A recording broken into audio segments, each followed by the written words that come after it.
Bien-aimés frères et sœurs dans le Seigneur, je salue encore une fois chaleureusement chacun de vous dans le nom qui est au-dessus de tout nom, le nom de la rédemption, le nom du Seigneur et Sauveur Jésus-Christ. Et je souhaite à chacun de vous, en tout cas, la grâce de recevoir la parole de Dieu comme elle est véritablement, c'est-à-dire que la parole de Dieu est révélée pour notre temps et que chacun puisse expérimenter cette grâce qui est dans cette parole, afin d'avoir part à toutes les bénédictions que le Seigneur a pourvues pour nous dans les temps dans lesquels nous vivons. Ainsi, quelle que soit votre communauté, je peux vous dire ceci, Dieu est amour. Dieu n'est pas haine. La seule haine que nous avons, c'est la haine du mal.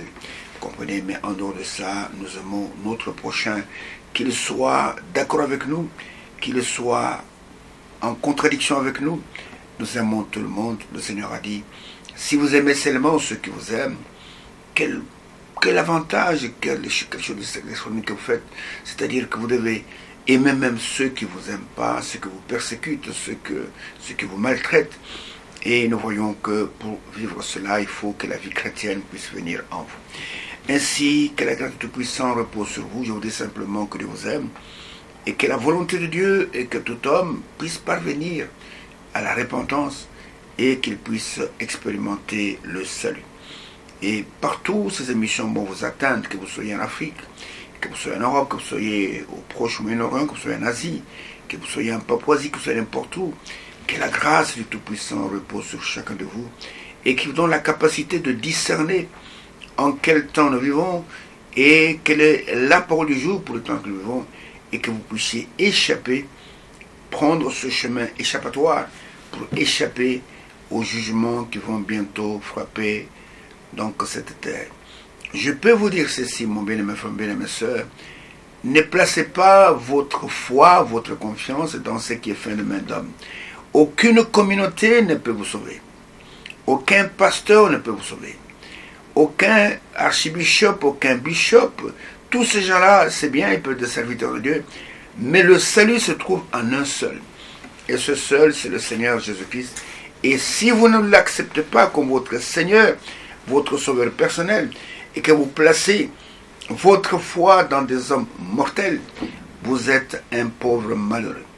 Ainsi, je vous dis d'abord aussi merci pour tout ce que vous faites pour son œuvre.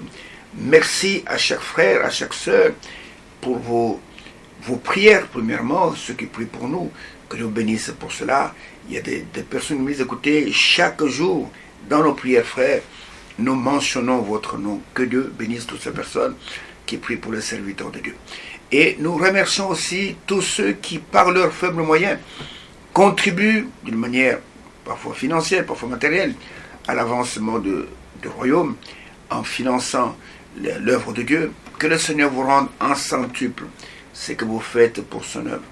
Et sachez que tout ce que vous faites pour le royaume, il n'y a rien qui est perdu. Dieu saura vous récompenser. Dans ces émissions, nous ne sommes pas là pour faire des appels d'argent, ce n'est pas notre sujet. Vous ne voyez pas affiché là-bas un peu ça au raisonné, on ne fait pas ça. Mais si vous voulez contribuer à l'avancement du royaume, ça c'est selon votre désir. Et vous savez ce qu'il faut faire. Ainsi que Dieu bénisse, que Dieu prenne soin de vous, et que Dieu vous ouvre les yeux, qu'il ouvre vos cœurs, pour que vous puissiez recevoir la véritable parole de Dieu. Non pas une parole falsifiée, mais une parole qui peut vous manifester comme étant les enfants de la lumière, comme étant les enfants qui vont hériter. Ainsi, cramponnez-vous dans vos fauteuils, serrez bien vos ceintures, prenez de quoi écrire, prenez de quoi enregistrer, et tout ce que nous disons dans ces émissions, confrontez-les avec les Saintes Écritures, avec la Sainte Bible, et voyez ce que nous disons n'est pas la vérité. Et si c'est la vérité, accrochez-vous à cela, parce qu'en elle, il y a la vie et la lumière des hommes. Ainsi que Dieu bénisse, pendant qu'encore une fois je le demande à lui seul, de se tourner vers nous et de nous parler et de nous instruire pour que nous soyons prêts pour le jour, pour l'heure, pour la minute, pour la seconde des retours de Jésus-Christ et que nous soyons pris avec lui dans cet enlèvement qui va bientôt arriver et être avec nous pour l'éternité. Est-ce que Dieu bénisse pendant que nous disons Seigneur, parle-nous, pendant que nous tes enfants, nous t'écoutons. Nous sommes en train de nous entretenir, comme de coutume dans ces émissions, de du message biblique, j'insiste bien, biblique, n'enlève pas cet adjectif, biblique du temps de la fin. Pas n'importe quel message, parce que tout ce qu'on appelle message n'est pas message. Tout ce qu'on appelle parole de Dieu n'est pas parole de Dieu. Parfois c'est la parole des hommes qui a été simplement falsifiée, enfin plutôt arrangée pour que on puisse faire croire aux gens que c'est la parole de Dieu. Parce que la Bible dit, dans Ésaïe, chapitre 28, on peut les lire ensemble, avant d'aller plus loin, Ésaïe au chapitre 28, et ça c'est une image terrible des temps de la fin, de ce qui va arriver à la fin du temps.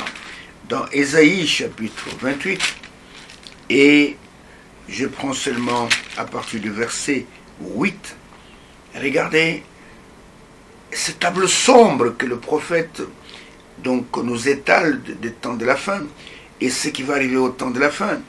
Je vais lire du verset 8 au verset 13. Il est dit ceci: toutes les tables sont pleines de vomissements d'ordures. Il n'y a plus de place. Toutes les tables sont pleines de vomissements et d'ordures. En fait, ces tables, nous transportons ça dans le spirituel, c'est-à-dire que la parole qui est apportée aux gens n'est pas la vraie parole de Dieu. En fait, les vomissements, c'est ce que quelqu'un a mangé, c'est d'abord peut-être un bon repas qui était sur la table. Il a mangé, c'est allé se mélanger avec ses acides dans les intestins, et puis après maintenant, il fait le renvoi, et quand il renvoie ça, ce n'est plus comestible, ce n'est plus mangeable. Au contraire, c'est même toxique, c'est comme du poison. Il dit, toutes les tables où on est supposé servir aux gens de la bonne nourriture pour qu'ils soient en bonne santé, sont pleines de vomissements. Le vomissement des prédicateurs, les vomissements des bishopesses, les vomissements de soi-disant bishops, les vomissements de soi-disant évêques, les vomissements de soi-disant apôtres. Et il n'y a plus de place, il n'y a que des vomissements partout sur toute la table. Il n'y a plus de place. Écoutez la suite de la lecture. À qui veut-on enseigner la sagesse? À qui veut-on donner des leçons? Est-ce des enfants qui viennent d'être sévrés, qui viennent de quitter la mamelle? Non, car c'est précepte sur précepte. Précepte sur précepte, règle sur règle, règle sur règle, un peu ici, un peu là. Eh bien, c'est par des hommes aux lèvres balbutiantes et au langage barbare que l'Éternel parla à ce peuple. C'est-à-dire que à qui on peut donner des conseils? Qui peut encore écouter les conseils venant de la part de Dieu, de la part des vrais serviteurs de Dieu? Parce que la loi de Dieu, ne l'oubliez pas, la loi de Dieu est de recevoir un serviteur confirmé. Maintenant, les envoyés de Dieu ont toujours été rejetés. Quand Dieu envoie ses serviteurs, les serviteurs de Dieu ont toujours été rejetés, comme le Seigneur a parlé aux pharisiens dans Matthieu chapitre 23, ces gens qui passaient pour être des grands religieux, et regardez ce qu'il leur dit, et il leur dit ceci, dans Matthieu chapitre 23, commençons par le verset 33 aussi, il dit ceci, il s'adresse à ces religieux, il leur dit, serpents, race de vipères, il les appelle des serpents, comment échapperez-vous au châtiment de la guéhenne? Écoutez, c'est pourquoi, voici, je vous envoie des prophètes. Je vous pose la question. Qui a envoyé des prophètes dans l'Ancien Testament? C'était le Jéhovah. Mais Jésus dit, c'est moi qui ai envoyé des prophètes. Voici, je vous envoie des prophètes, des sages et des scribes. Vous tuerez et crucifierez les uns, vous battrez des verges les autres dans vos synagogues, et vous les persécuterez de ville en ville, afin qu'elle tombe sur vous tout le sang innocent répandu sur la terre, depuis le sang d'Abel, le juste, jusqu'au sang de Zacharie, fils de Bachari, que vous avez tué entre le temple et l'autel. Je vous le dis, en vérité, tout cela les tombera sur cette génération. Et il dit, je vous envoie des prophètes. Pas seulement des prophètes, je vous envoie des scribes, des docteurs. Je vous envoie des sages. Vous tuez les uns, vous persécutez les autres. Parce que tous ceux qui veulent vivre pieusement Jésus-Christ, 2 Timothée chapitre 3, verset 12, seront persécutés. À qui peut-on enseigner la sagesse? Tout le monde est sage, tout le monde croit connaître, tout le monde a des grosses Bibles, des petites Bibles, tout le monde pense à être en contact avec l'Esprit de Dieu. Et c'est comme du temps de Luther, les gens qui ne comprenaient pas le message de Luther. Ils disaient qu'ils avaient des conversations particulières avec Dieu. Et que l'un disait que l'ange Gabriel leur apparaissait pour lui parler, alors qu'ils étaient en dehors de ces Écritures. Et ces gens commençaient à dire en ce temps-là que la Bible était dépassée. Cet esprit-là n'est pas nouveau aujourd'hui. Il y a des gens qui disent aujourd'hui qu'il ne faut plus lire la Bible. Maintenant, c'est le message. Écoutez, c'est simplement, il faut lire simplement le prophète. La Bible, le prophète l'a lu pour nous. C'est le même des mots. Alors que le prophète lui-même nous a dit, tout ce que je prêche et tout ce que je dis, ramenez-les aux Saintes Écritures. Comment va-t-on ramener aux Saintes Écritures? Sinon en lisant la Bible, pour voir ce qu'on nous dit est vrai, comme les disciples de Bérée, dans Actes chapitre 17. Tout ce qu'on leur disait, ils ramenaient à la Bible, pour voir si ce qu'on leur disait était conforme aux Saintes Écritures. Quand vous voyez quelqu'un s'opposer à la Bible, dire qu'il ne faut plus lire la Bible, cet homme-là, il est possédé par un esprit antichrist. Il est possédé par des démons. C'est ainsi que nous, moi en particulier, il y a certains frères du message qui m'ont surnommé, cela c'est un bibliste. Je suis heureux de savoir que je suis un bibliste, parce que je suis un bibliste, alors ce que je prêche conforme aux Saintes Écritures. Vous comprenez? Je prends le message du temps de la fin, qui est une lumière qui est apparue dans la fin, et cette lumière nous aide à mieux lire la Bible. Vous comprenez? Nous lisons la Bible non pas comme des théologiens, nous lisons la Bible avec une lumière divine qui est venue pour nous révéler ce qui est écrit dans la Bible. Et nous voyons que beaucoup se sont égarés parce qu'ils ont rejeté cette Bible. Alors que David disait que ta parole est une lampe à mes pieds et une lumière sur mon sentier. À qui veut-on enseigner la sagesse? Car c'est précepte sur précepte, règle sur règle. Et moi j'ajoute, citation sur citation, verset par verset. Ils pensent connaître alors qu'ils ne connaissent pas. À qui peut-on enseigner la sagesse? Eh bien, Dieu dit, et comme c'est ainsi, écoutez, c'est par des hommes aux lèvres balbutiantes que moi, l'Éternel, je parlerai à ce peuple. Et c'est ce qui est arrivé le jour de la Pentecôte. Le jour de la Pentecôte, les érudits étaient là, le temple était plein des érudits, c'était la fête de la Pentecôte. Mais Dieu a choisi les choses viles du monde. Il a pris des gens comme Pierre, qui étaient des illettrés, qui sont descendus de la chambre haute, avec des lèvres qui balbutiaient, sous l'onction du Saint-Esprit, remplis du Saint-Esprit, ils balbutiaient, à tel point que les gens ont pensé qu'ils étaient ivres. Ils n'étaient pas ivres du vin doux, ils étaient ivres du Saint-Esprit. Ils étaient remplis du Saint-Esprit. Vous comprenez? Ils sont descendus de la chambre haute, et là, et quand les gens se posaient des questions, et c'est un homme aux lèvres balbutiantes, au langage barbare, qui a parlé ce jour-là et qui a ouvert la porte du royaume pour que ceux qui du Nouveau Testament puissent y entrer. C'était un homme au langage barbare et aux lèvres balbutiantes. Et ce précepte, un peu, Dieu a permis cela pour qu'en marchant, il puisse tomber à la renverse. Quand on tombe à la renverse, c'est un signe de jugement. Quand vous avez, dans les églises, les prédicateurs font tomber les gens à la renverse, ils ne savent pas que tomber à la renverse, c'est un signe de jugement. Mais quand on vient devant lui pour adorer, on ne tombe pas à renverse, on tombe sur sa face. Tous ceux qui viennent pour adorer ne tombent pas en arrière, ils tombent devant, c'est-à-dire qu'ils se prosternent et ils adorent Dieu. Quand vous voyez quelqu'un tomber à la renverse, c'est que le jugement l'a frappé. Et nous voyons aussi des faux prédicateurs, des faux enseignants, qui, avec des signes magiques, font tomber les gens à la renverse, montrant par là qu'ils n'ont pas Dieu et que ce n'est pas la manière d'agir de Dieu. Alors, nous sommes en train de parler du message biblique du temps de la fin. Et nous sommes en train d'examiner plus profondément, plus précisément, l'accomplissement des prophéties bibliques, non pas du temps de Noé, c'est passé, non pas du temps de Moïse, c'est passé, non pas du temps où Jésus était sur la terre, c'est passé, non pas du temps de Colomban, du temps de Martin, du temps ceci, mais du temps de l'Odyssée. Et écoutez, nous sommes en train d'examiner l'accomplissement des prophéties bibliques pour notre temps. Parce que nous avons le privilège de vivre à une époque, écoutez-moi bien, qui est la plus difficile. Parce que quand Paul a regardé ce temps de la fin, Paul a dit à Timothée, il y aura des temps difficiles au temps de la fin.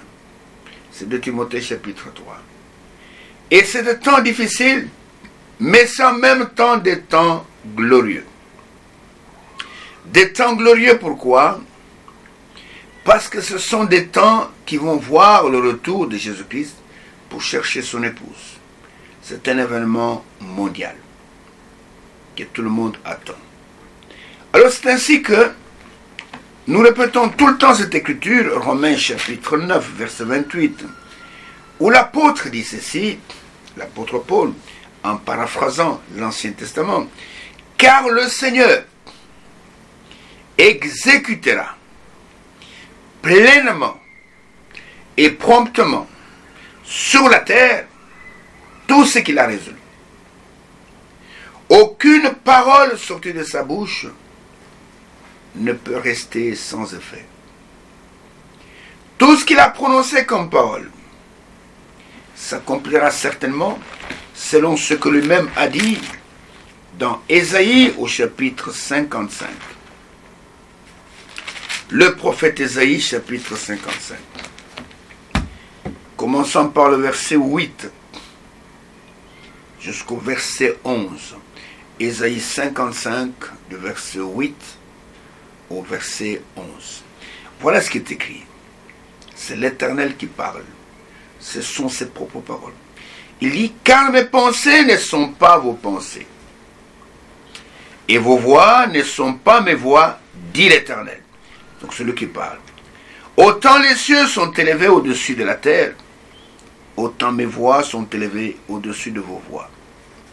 Et mes pensées au-dessus de vos pensées.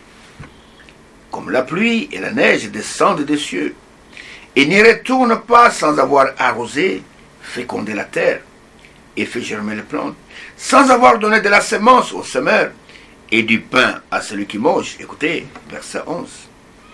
Oui, en est-il de ma parole, qui sort de ma bouche.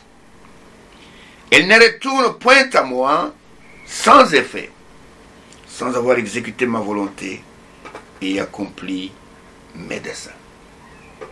Elle ne retourne point à moi sans avoir accompli mes desseins, sans avoir exécuté ma volonté.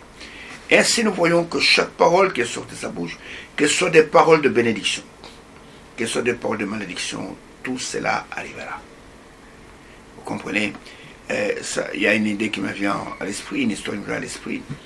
C'est par exemple, quand vous allez dans 1 Roi au chapitre 12, je crois.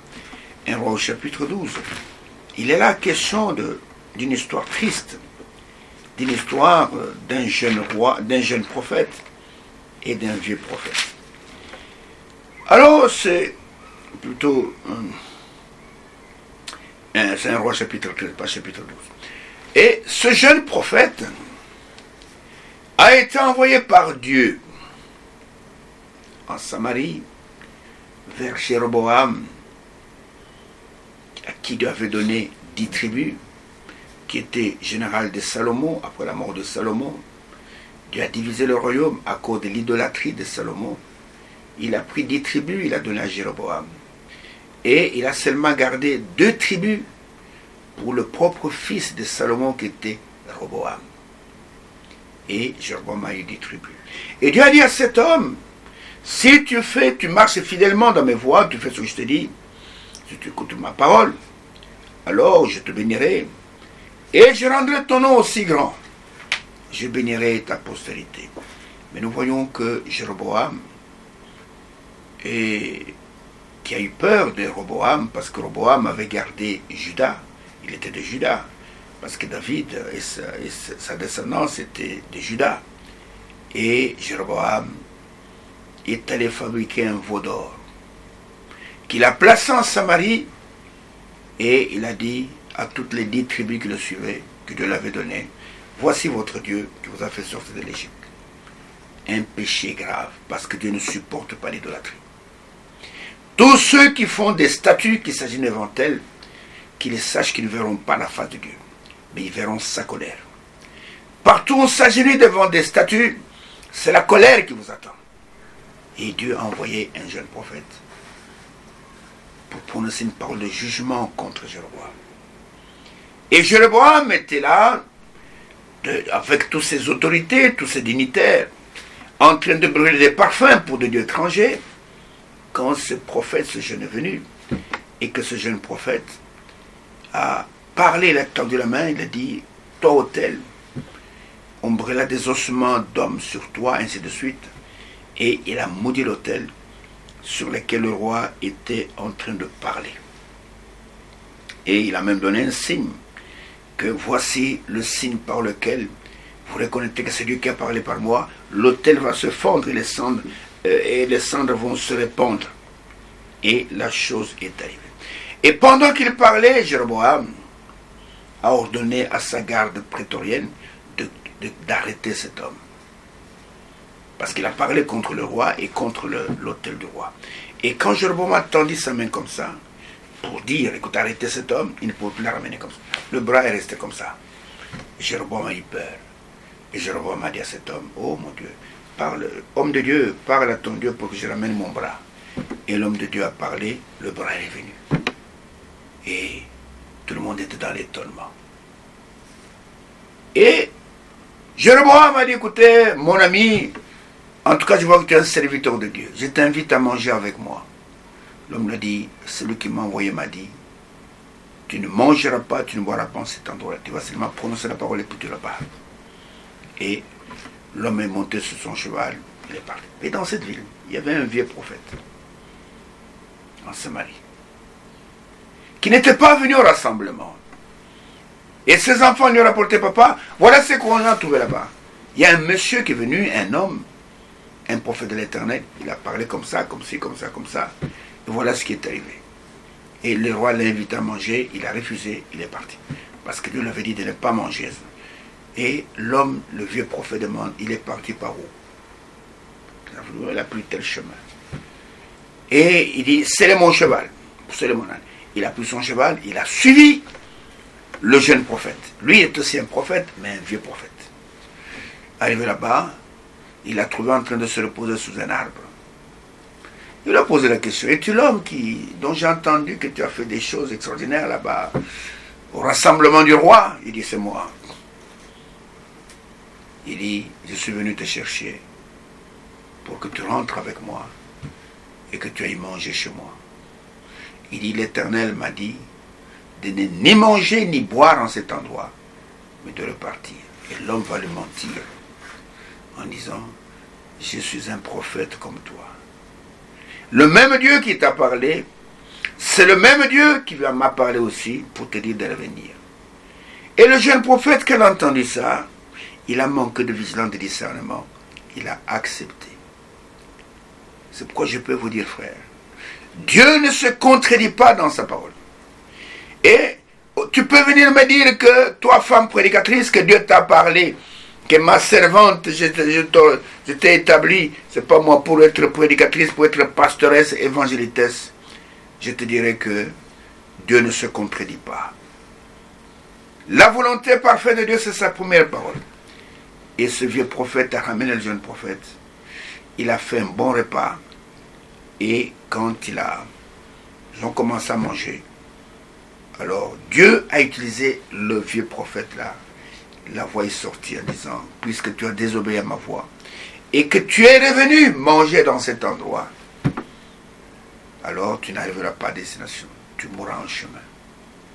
Quand le jeune prophète a entendu ça, l'appétit est parti, et il s'est remis à cheval. Il est parti, il a rencontré un lion, le lion l'a tué, et le lion n'avait pas dévoré ni le corps de l'homme, ni son âne, son cheval. Alors regardez ce qui est arrivé, le vieux prophète a suivi, il a trouvé le cadavre sur le bord de la route, et le lion était toujours là. Et le prophète, écoutez, verset 29, 1 Roi chapitre 13, le prophète releva le cadavre de l'homme de Dieu, le plaça sur l'âne et le ramena. Et le vieux prophète rentra dans la ville pour le pleurer et pour l'enterrer. Il mit son cadavre dans le sépulcre, et l'on pleura sur lui en disant, « Hélas, mon frère !» Après l'avoir enterré, écoutez ce qui m'a poussé à vous lire ce passage. Il dit à ses fils, « Quand je serai mort, vous m'enterrerez dans le sépulcre où est enterré l'homme de Dieu. Vous déposerez mes os à côté de ses os. Car elle s'accomplira la parole qu'il a criée de la part de l'Éternel contre l'autel de Bethel et contre toutes les maisons de hauts lieux qui sont dans la ville de Samarie. Elle s'accomplira certainement. » Et nous voyons que c'est ce qui est arrivé plus tard, et cela est arrivé ainsi. C'est ainsi que toutes les prédictions que Dieu nous a faites, elles doivent absolument s'accomplir. Quand Dieu envoie ses serviteurs, il confirme les paroles de ses serviteurs, et il exécute ce que ses envoyés prédisent, et nous voyons que cela va arriver.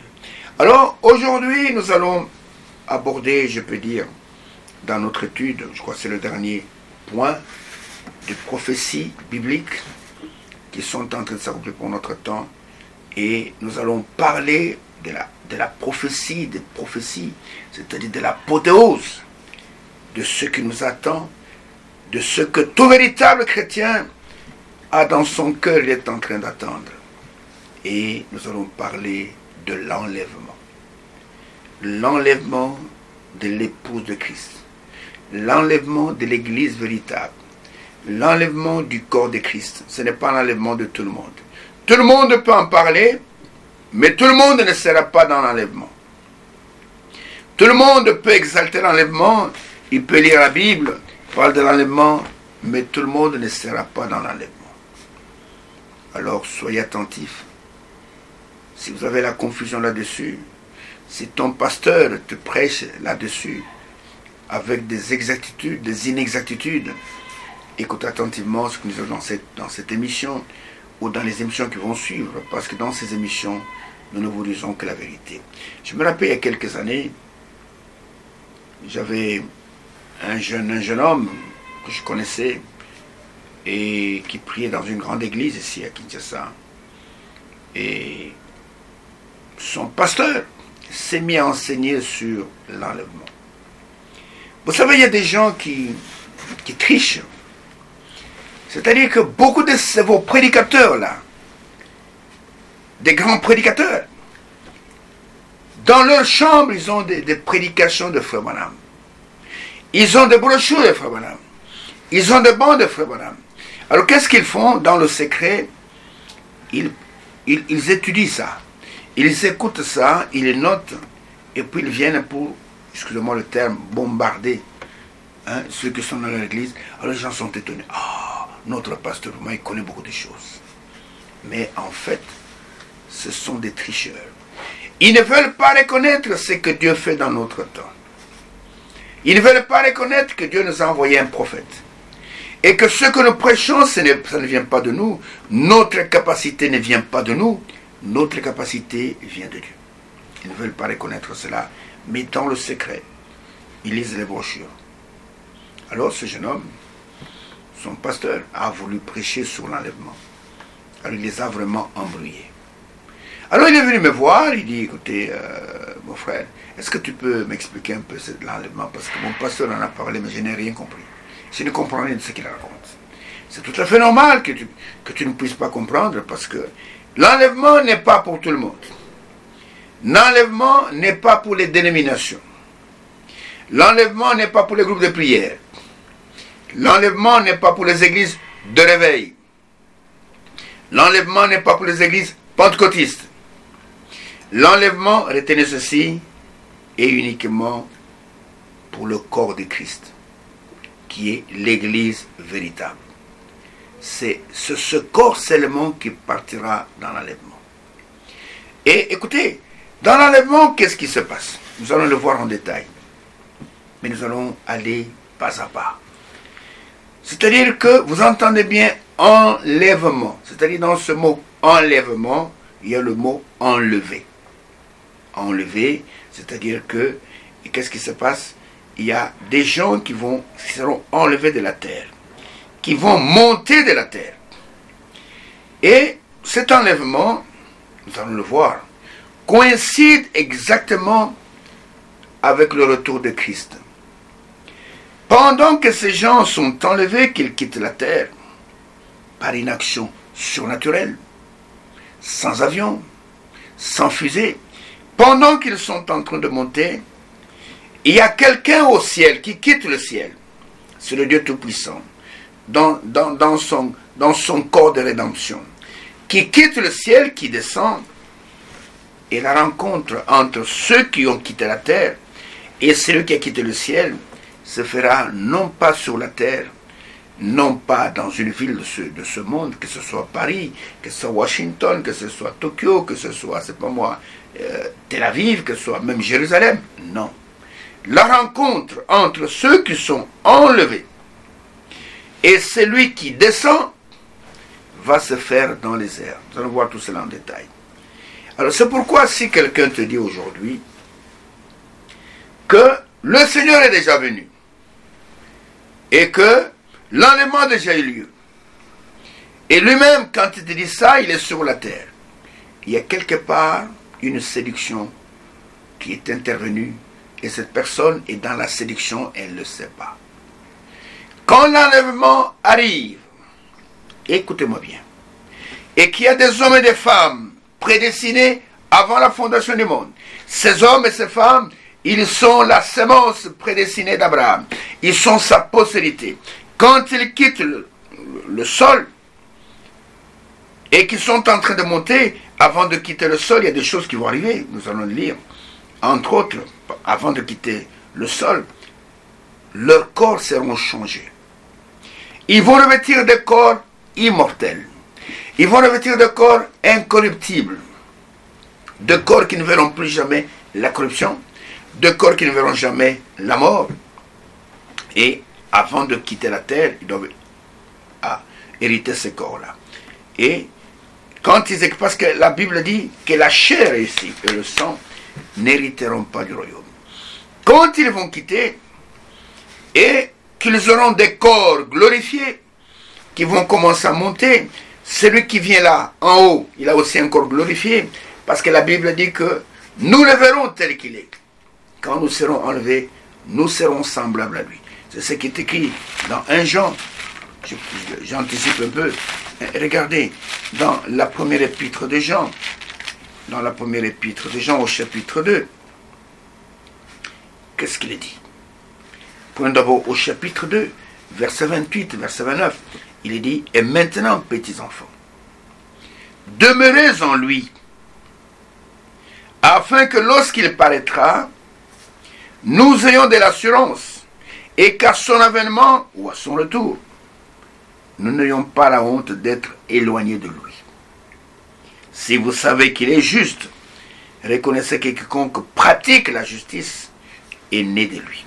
Tous ceux qui prendront part à cet enlèvement, ce sont des personnes qui ont expérimenté la transmutation de leur corps, qui sont nés de nouveau, qui sont remplis du Saint-Esprit. Sans le Saint-Esprit, tu n'iras pas dans l'enlèvement. Nous allons le voir plus tard. Et regardez maintenant au chapitre 3 d'1 Jean toujours, du verset 1er jusqu'au verset 3, il est dit, voyez quel amour le Père nous a témoigné pour que nous soyons appelés enfants de Dieu. Pas membres de communauté, enfants de Dieu. Et nous le sommes. Si le monde ne nous connaît pas, c'est qu'il ne l'a pas connu. Bien-aimés, nous sommes maintenant enfants de Dieu et ce que nous serons n'a pas encore été manifesté. Écoutez, mais nous savons que lorsqu'il paraîtra, vous voyez, il va paraître, nous serons semblables à lui parce que nous le verrons tel qu'il est. Quiconque a cette espérance en lui se purifie comme lui-même est pur. Donc, l'enlèvement dont nous sommes en train de parler ici n'est pas un enlèvement spirituel. C'est-à-dire qu'il y aura des hommes qui ont vécu sur cette terre dans des corps de chair et de sang. Les morts en Christ qui sont enlevés en Christ vont ressusciter et les vivants seront changés dans des corps immortels. Et ensemble, ils vont monter, nous le verrons, à la rencontre du Seigneur dans les airs. Et l'enlèvement est directement lié au retour de Christ. Il ne peut pas y avoir d'enlèvement sans retour de Christ. Parce que les deux événements arrivent simultanément. Si quelqu'un me dit aujourd'hui, il y en a beaucoup sur la terre aujourd'hui, séduit par le diable, que je suis déjà enlevé, la seule question que je lui pose, où est le Seigneur Jésus-Christ? Parce que quand nous sommes enlevés, nous sommes unis à lui, et la Bible dit, nous le verrons plus tard, que nous sommes ensemble avec lui pour l'éternité. Où est le Seigneur Jésus-Christ? Et nous verrons que cet enlèvement ne se fera pas par groupe. C'est-à-dire qu'aujourd'hui, tel groupe part. Et demain, un autre groupe part. Et cet enlèvement ne sera pas étalé pendant une longue période. Par exemple, il y a beaucoup de gens, depuis la création, les gens sont nombreux. Alors, il y aura des départs un peu échelonnés, nous allons monter un peu, et puis le voyage est long, nous allons faire longtemps avant d'atteindre le ciel. Nous allons voir que cet enlèvement va se passer en un temps très court. Et ce temps-là, l'apôtre Paul, qui en a reçu la révélation, c'est le seul qui en a reçu la révélation, et qui nous l'a communiqué, nous allons le voir, nous dit que cela va se passer en un clin d'œil. Si tu veux comprendre cela, tu vois que nous clignons tous nos yeux. Mais regarde que quand tu clignes seulement les yeux comme ça, tu fermes, tu ouvres, tout est déjà terminé.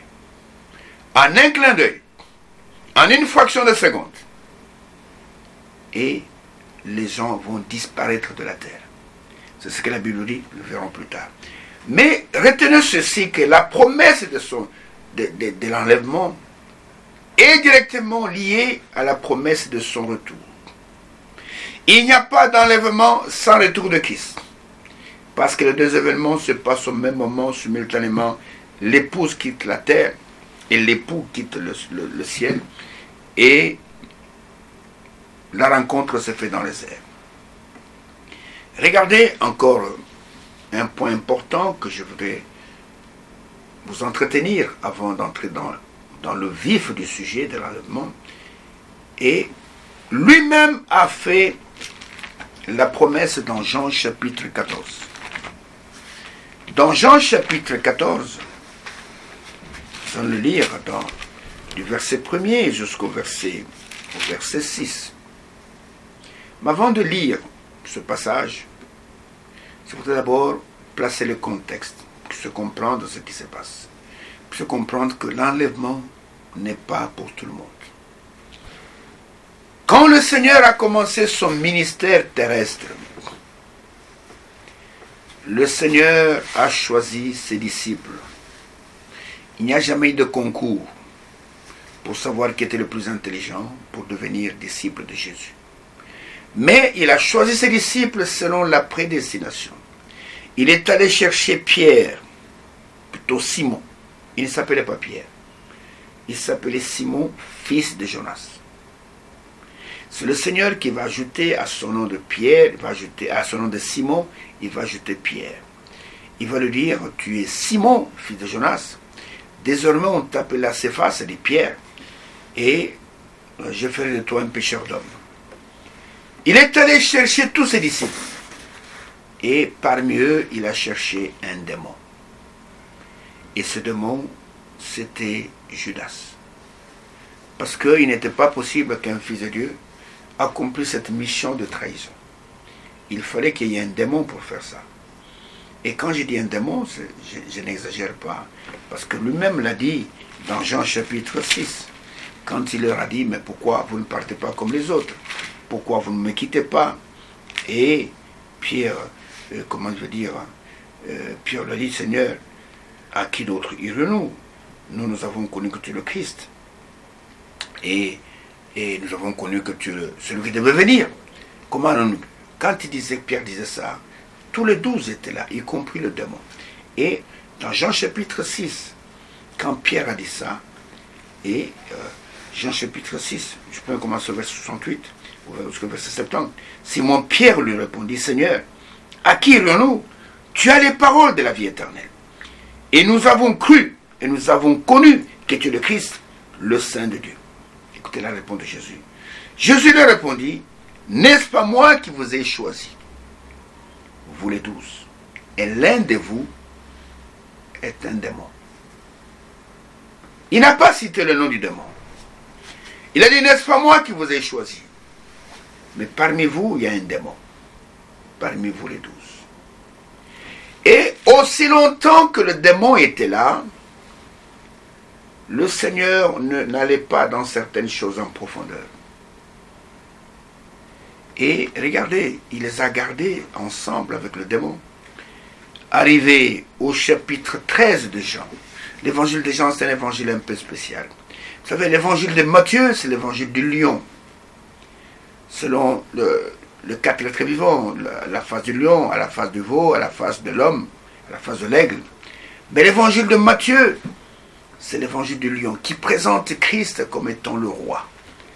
C'est l'évangile du lion. L'évangile de Marc, c'est l'évangile du veau, qui présente Christ comme étant le serviteur de l'Éternel. Celui qui est venu accomplir la volonté du Père. C'est l'évangile de Marc. L'évangile de Luc, c'est l'évangile de l'homme. Et c'est l'être humain à la face de l'homme. Et qui a fait beaucoup de recherches. Ça, c'est l'esprit de l'homme. L'esprit de l'homme, c'est de faire des recherches. Ô Théophile, j'ai fait des recherches. J'ai sondé, selon des témoins oculaires qui sont devenus des ministres de la parole, de tout ce qu'ils nous ont dit. Voilà, parce que Luc n'était pas un disciple de Jésus. Il a fait des enquêtes pour écrire son évangile.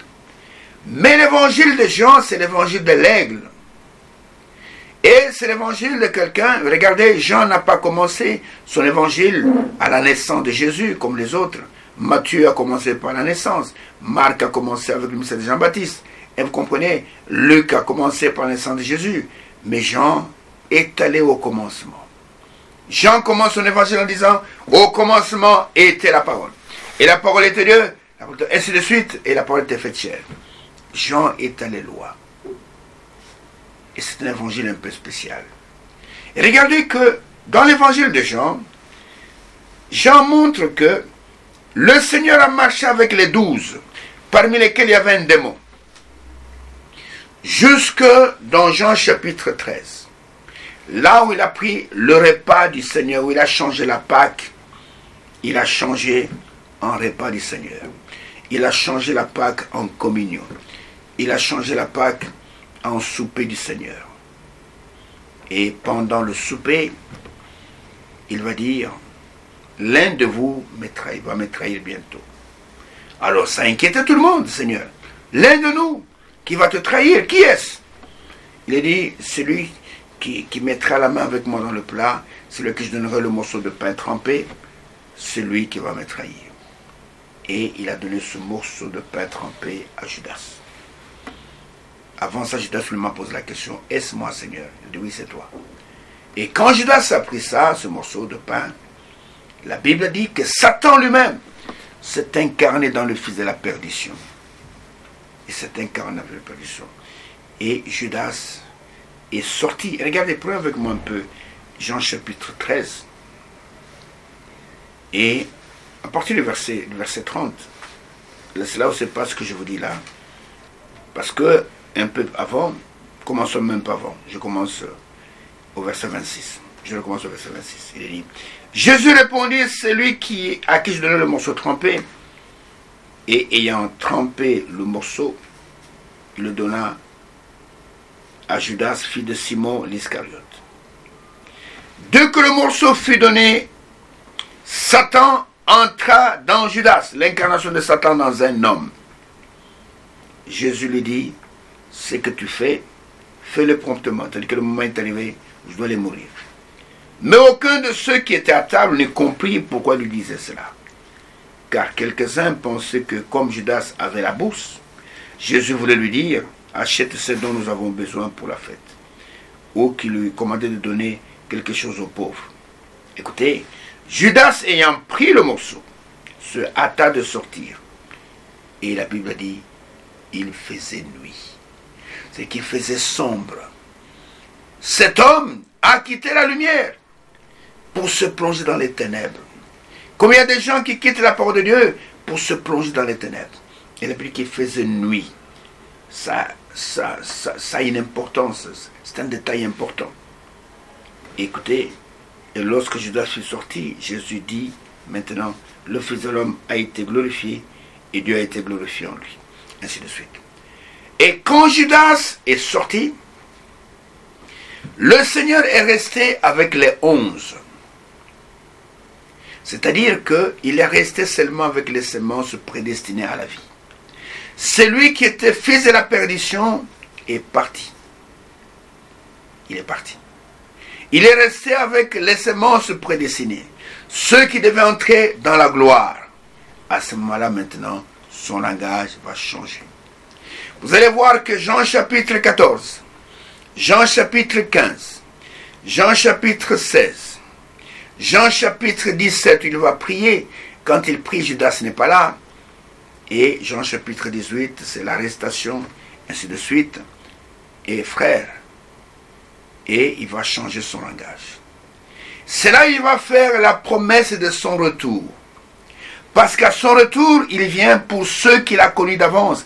Il revient pour son épouse. Jésus ne revient pas pour les pécheurs.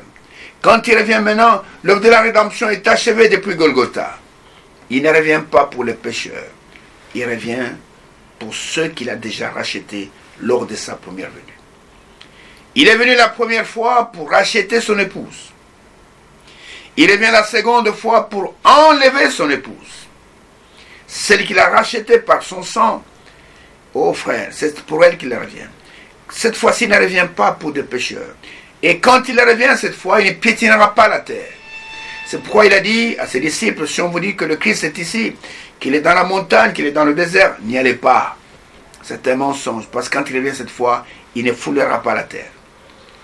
Il va attendre l'épouse dans les airs. La rencontre se fera dans les airs. Il est venu la première fois, il est venu, il est mort pour son épouse. Mais la seconde fois qu'il revient, il ne vient pas pour racheter. L'œuvre du rachat est déjà terminée. Il a crié sur le bois du calvaire, tout est accompli. Il revient seulement pour prendre son épouse et l'amener aux noces de l'agneau. Et ceux qui viennent prendre, ce sont ceux qui ont été rachetés, les rachetés de l'Éternel. Et c'est ainsi que, au chapitre 14, commençons par le chapitre 14, son langage va changer. Il ne va plus parler en parabole avec des choses cachées, non. Il s'adresse maintenant aux semences prédestinées, frères. C'est vrai que nous aussi, jusqu'à ce jour, nous sommes dans une église mélangée. Toutes les assemblées ont des semences mélangées. Il y a des vrais enfants de Dieu, il y a des croyants, il y a des semi-croyants, il y a des incrédules. Les trois catégories de croyants sont dans l'église. Mais là, le Seigneur est resté seulement avec les vrais croyants. Alors son langage a changé. C'est là maintenant, je vais lire maintenant Jean chapitre 14. Commençons par le verset 1er. Faites attention à la lecture de la parole. Sinon quelque chose va vous échapper. Ici, il n'y a plus de démon. Le démon est parti. C'est pourquoi dans Jean chapitre 17, le Seigneur dit dans sa prière, j'ai gardé, je parlais au Père, j'ai gardé tous ceux que tu m'as donnés, sauf le fils de la perdition, afin que l'écriture soit accomplie. Comprenez? Et je peux lire avec vous, et c'est au verset 12 de Jean chapitre 17. Il dit, lorsque j'étais avec eux dans le monde, je les gardais en ton nom. J'ai gardé ce que tu m'as donné, c'est au passé. Et aucun d'eux ne s'est perdu, sinon le fils de la perdition, afin que l'écriture soit accomplie. Et le fils de la perdition était parti. Et le langage maintenant du Seigneur va changer. Prenez avec moi Jean chapitre 14. Nous sommes seulement dans l'introduction de notre sujet sur l'enlèvement. Et là il dit ceci, en s'adressant maintenant à ceux qui étaient devant lui. Et vous allez voir qu'ils seront troublés en écoutant ce qu'ils vont entendre maintenant, parce qu'ils n'avaient jamais entendu ça. Il dit, que votre cœur ne se trouble point. Croyez en Dieu et croyez en moi. Cela veut dire quoi? Je vais vous parler des choses profondes. Ne soyez pas troublés. La même foi que vous avez placée en Dieu, ce n'est pas qu'il y a deux personnes. Placez cette foi en moi. Vous savez pourquoi? Parce qu'ils ne savaient pas encore qui il était. Les disciples suivaient cet homme par la foi. Les disciples ne savaient pas qui était Jésus. Mais par l'instinct, par la foi, ils suivaient. Ils ne comprenaient pas tout ce qu'il disait. Souvenez-vous que dans la barque, quand il a parlé à la tempête, il dit, tempête, arrête-toi, la tempête s'est calmée. Quand il a parlé à la mer, mer, arrête-toi, la mer s'est calmée. Qu'est-ce que les disciples ont dit? Qui est celui-ci à qui même le vent obéit? Qui est celui-ci à qui même la tempête obéit? Même la mer obéit. C'était le Créateur dans une chair humaine. Heureuse la personne qui peut recevoir cette révélation. Personne ne peut dire que Jésus est le Seigneur. Quand tu dis Seigneur, c'est l'équivalent de l'Éternel de l'Ancien Testament, si ce n'est par révélation. Ça c'est 1 Corinthiens chapitre 12, verset 3. Et ici, il leur dit, ne soyez pas troublés. Que votre cœur ne se trouble point. Je sais que vous croyez en Jéhovah. Vous croyez en Jésus. C'est comme une communauté, il s'appelle témoin de Jéhovah. Il n'y a pas de problème. Mais c'est qu'ils ne savent pas ce que le même Jéhovah est devenu Jésus. C'est cela que ça leur échappe. Parce que Jésus a dit dans le Nouveau Testament, il a parlé à ses disciples. Il a dit, attendez à Jérusalem jusqu'à ce que vous serez revêtus la puissance d'en haut, et vous serez non pas des témoins de Jéhovah, mais vous serez des témoins de Jésus. Vous serez mes témoins. Vous serez mes témoins. Actes chapitre 1, verset 8. Vous serez mes témoins à Jérusalem, en Judée, en Samarie, jusqu'aux extrémités de la terre. Il n'a pas dit vous serez des témoins de Jéhovah, vous serez des témoins de Yahweh. Pourquoi? Parce que le Jéhovah de l'Ancien Testament était devenu Jésus. La preuve, c'est qu'un témoin de Jéhovah qui s'appelait Saul de Tarse l'a rencontré sur le chemin de Damas. Actes chapitre 9. Et c'est cette colonne de feu qui a parlé à Moïse, qui lui a dit, je suis l'Éternel, le Dieu de tes pères. La même colonne de feu a rencontré Saul de Tarse. Et lui a dit, Saul, Saul, pourquoi tu me persécutes? Pourquoi me persécutes-tu? Saul lui dit, Seigneur, moi je suis un grand croyant. Moi je suis enseigné par Gamaliel. Comment je peux te persécuter, toi mon Dieu? Qui es-tu, Seigneur, que moi je persécute? Et Saul a été troublé en entendant de cette colonne de feu, qui était le grand Yahweh, le grand Jéhovah de l'Ancien Testament. Saul n'a pas vu un homme, Saul n'a pas vu une tête, il n'a pas vu une jambe, il n'a pas vu un bras. Il a vu la lumière, il a vu la colonne de feu. Et cette lumière lui dit, Saul, je suis Jésus que toi tu persécutes. Je suis Jésus, je suis le même Jéhovah de l'Ancien Testament.